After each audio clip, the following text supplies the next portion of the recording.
I'd like to invite Kolinda Grabar-Kitarovic, please, to give her perspective on these questions.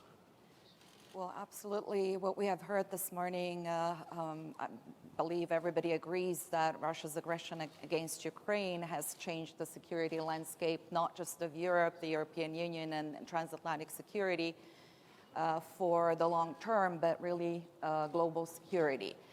In a world that is contested, where we have systemic competition, not just for resources, but also supply chains, supply routes, values and ideologies, the instability only becomes greater and the chance of a big power conflict increases. We have recently seen the document that came out of the NATO summit, the new strategic concept, which has clearly stated the intention of the transatlantic alliance for the decades to come. And the asymmetry that we had before that summit, or before Russia's aggression, the asymmetry of expectations, has been wiped out overnight, I would say. We have strong solidarity, unity of purpose in defense of values and defense of territory of about 1 billion people in the transatlantic alliance, and the rules-based international order. The asymmetry of contributions is also closing in, as basically all NATO nations and many more are increasing defense investment. And the asymmetry of capabilities is also defined as something that, in spite of the fact that we now have a territorial invasion, a geographical invasion, a blatant violation of the postulates of international law, of state sovereignty, territorial integrity, and the inviolability of international borders.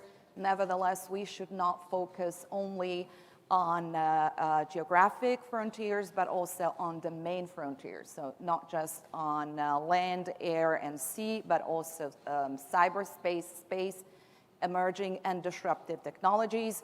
And for the first time, actually, it includes also climate change as a force multiplier of the many challenges that we are facing. And the fact that cyber attacks and the coercive use of power, economic power, disinformation, disruption, etc., can constitute attacks based on Article 5, so can trigger collective self-defense of the alliance. Now, the issue, of course, is the relationship between NATO and the European Union when we talk about European security architecture. And I must remind that about 90% of citizens of the European Union live in NATO. So obviously, when we talk about increasing European capabilities and capacities, we are talking about interoperability and complementarity rather than duplication.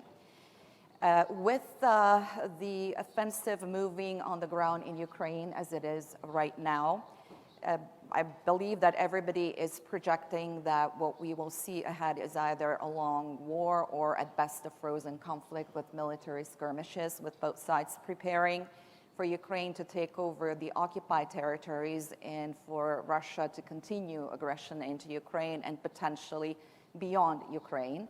So what is important at this point is to first, again, reinforce our commitment to collective defense and deterrence and assistance to partners in all of that, in particular the aspiring members of the alliance and also the aspiring members of the European Union.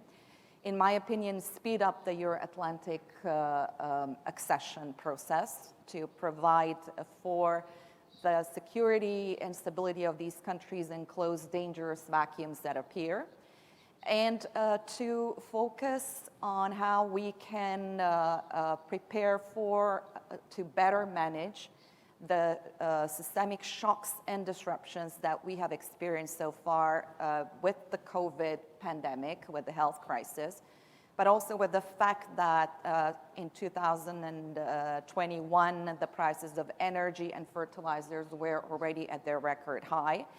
and that the sanctions will start hitting back our own economies. That will be reflected in an energy crisis, increased inflation, and increased prices of foodstuffs. So we're looking at the potential, not just energy crisis, but food crisis in the world. And in face of all of this, what is most important and what has proven to be one of the key factors in this aggression against Ukraine is to maintain solidarity and unity of purpose, to protect the values and to continue with sanctions, which of course are not always the most effective element, but in combination with diplomatic and military means are the best tool that we have right now.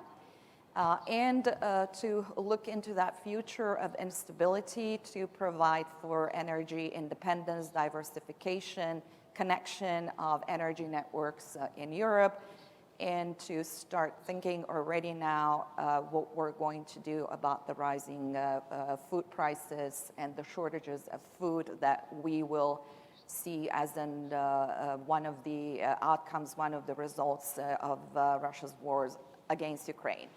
War fatigue will start to develop, but we have to remain united, and this is what President Zelensky has underlined several times very clearly, because that is the way forward, and that is the most efficient position that we have in order to protect our common values and international law.